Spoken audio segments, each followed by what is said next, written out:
மிக முக்கியமாக தௌபா செய்யக்கூடிய அதை முதலாவதாக அல்லாஹ் தஆலா இங்கே சொல்லுகிறான். அலா மின் முஸ்தக்ஃபிரின் ஃபஅக்ஃபிர் லஹு, என்னிடத்தில் யாராவது பாவ மன்னிப்பு தேடுபவர்கள் உண்டா அவர்களுக்கு நான் பாவத்தை மன்னிக்கிறேன். அலா மின் முஸ்தர்ஸிகின், இரண்டாவது உணவை தேடுபவர்கள் உண்டா என்னிடத்தில் அவர்களுக்கு உணவளிக்கின்றேன்.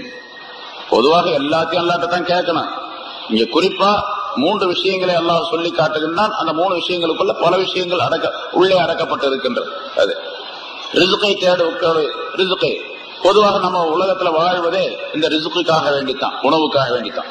ஒரு ஜான் வயிறு இல்லாட்டா உலகத்தில் எது கலாட்டா அப்படின்னா ஒரு கலாட்டா வர்றாது உலகத்துல. அந்த ஒரு ஜான் வயிற்றுக்கு தான் எல்லாமே அப்படின்னு சொல்லி எல்லாரும் சொல்லுவோம். அந்த ஜான் வயிறு நிரப்புறதுக்காக எத்தனை விதமான தவறுகள் செஞ்சுட்டு இருக்கிறான் மனிதன். அதனால அல்லாஹ்ட்ட கேட்டா அல்லாஹ் ஹலாலான ரிஸ்க் கொடுப்பான்.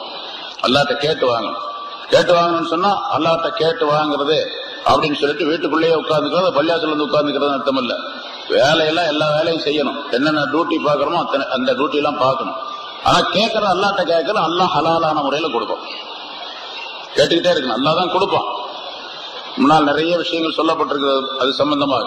அல்லாஹ்ட்ட கேட்கணும், கேட்டா அல்லாஹ் தஆலா நம்ம மனமுறையை கேட்டால் அல்லாஹ் தஆலா கொடுப்பான். ஹலாலான வழியில சிரமம் இல்லாமல் நமக்கு தேவையான ரிஸ்க்குகளை கொடுத்துக்கிட்டு இருப்பான். அவன்கிட்டயே கேட்க. அப்ப அது இந்த இரவுல மட்டும்தான் கேட்கணுமா அப்படின்னு எல்லா நாள்லயும் கேட்கணும், எல்லா இரவுலையும் கேட்கணும், எல்லா பகல்லையும் கேட்கணும், எல்லா தொழுகையிலையும் கேட்கணும். ஆனா இந்த இரவை மிக முக்கியமாக அதற்கு பயன்படுத்திக் கொள்ள வேண்டும் என்பதாக பொருளாகும். அதே போல 3வது அலாமின் முபுத்தலன்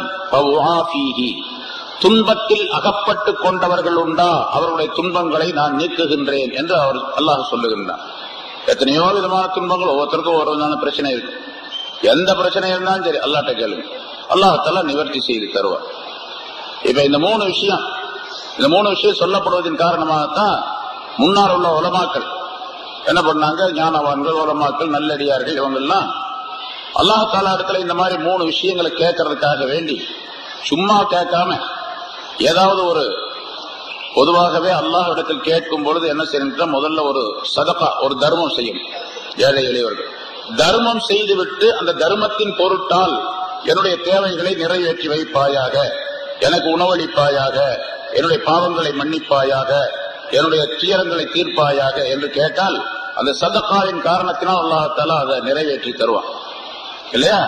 அதே போல முன்னோர்கள் என்ன செஞ்சாங்கன்னு சொன்னா, ஒரு யாசீன் ஓதி முடிச்ச உடனே ஒரு யாசீன் சூரா முழுமையா ஓதி முடிச்சுட்டு வயலேயே துருஜாவோன் ஓதி முடிச்சுட்டு யா அல்லாஹ் என்னுடைய பாவங்களை எல்லாம் இந்த யாசீனின் பொருட்டால் மன்னிப்பாயாக அப்படின்னு கேட்க. அப்புறம் ஒரு யாசீன் ஓதிட்டு கடைசியில எனக்கு உணவளிப்பாயாக, ஹலாலான ரிஸ்கை தருவாயாக என்று கேட்கிறேன். மறுபடியும் ஒரு யாசீன் ஓதிட்டு எனக்கு என்னென்ன துன்பங்கள் எல்லாம் ஏற்பட்டு இருக்குது அந்த துன்பங்கள்லாம் சொல்லி காட்டணும் அல்லாஹ் தஆலாட்ட. எனக்கு இன்ன துன்பம், இன்ன கஷ்டம் ஏற்பட்டிருக்குது, இன்ன கஷ்டம் நடந்து கொண்டிருக்குது, இன்ன கவலைகள் இருக்குது அப்படின்னு அல்லாஹ்ட்ட சொல்லி காட்டணும். ஏன்னா அல்லாஹ்வுக்கு தெரியாம கவலை இருக்காது. நமக்கு எல்லா கவலை பூரா அல்லாஹ்வுக்கு தெரியும் இல்ல, தெரியாது அல்லாஹ்வுக்கு தெரியும். தெரிஞ்சாதான் கவலையே வந்திருக்குது நமக்கு. அதனால அவன்கிட்ட சொல்லி காட்டணும். சொல்லி காட்டி அதுக்கு பரிகாரம் தேடிக்கொள்ள வேண்டும். அதனாலதான் சில இடங்கள்ல பாத்தீங்கன்னு சொன்னா 3 யாசீன் ஓதுவாங்க. என்ன பண்றாங்க கேட்டா ஹதீஸ்ல கிடையாது, குர்ஆன்ல கிடையாது, இதெல்லாம் தவறான காரியம். 3 யாசீன் ஓதுறது பித்அத், 3 யாசீன்லாம் ஓதக்கூடாது. 3 யாசீன் ஓதணும் அவசியம் இல்ல, ஒரு யாசீன் ஓதினாலும் போதுமானது. என்ன சும்மா துஆ கேட்டாலும் போதுமானது. ஆனா ஒரு யாசீனை ஓதும் பொழுது அந்த யாசீன் என்பது பொதுவாக எல்லா விதமான பிரச்சனைகளுக்கும் தீர்வாக பல நன்மைகளுக்குரியதாக அது இருக்கின்ற காரணத்தால் அது ஓதப்படுகின்றது. அவ்வளவு அது ஓதி துஆ கேட்கும்போது அல்லாஹ் தஆலா நமக்குடைய தேவையை நிறைவேற்றி வைப்பான் என்ற காரணத்தினால் அது ஓதப்படுகின்றது. 3 தான் ஓதணுங்கிற கட்டாயம் கிடையாது. ஹதீஸ்ல யாசீன் ஓதணுங்கிறது கிடையாது. சொன்ன ஹதீஸ்கள்ல இருக்குது, இந்த விஷயங்கள் இருக்குது. யாசீன் ஓதுறது அப்படிங்கறதுல பின்னால அல்லாஹ் தஆலா இந்த 3 விஷயத்தை இந்த ஹதீஸில் சொல்லி இருக்கிறது காரணத்தினால 3 யாசீன் ஓதலாம் என்பதாக சொல்லப்பட்டிருக்கின்றது.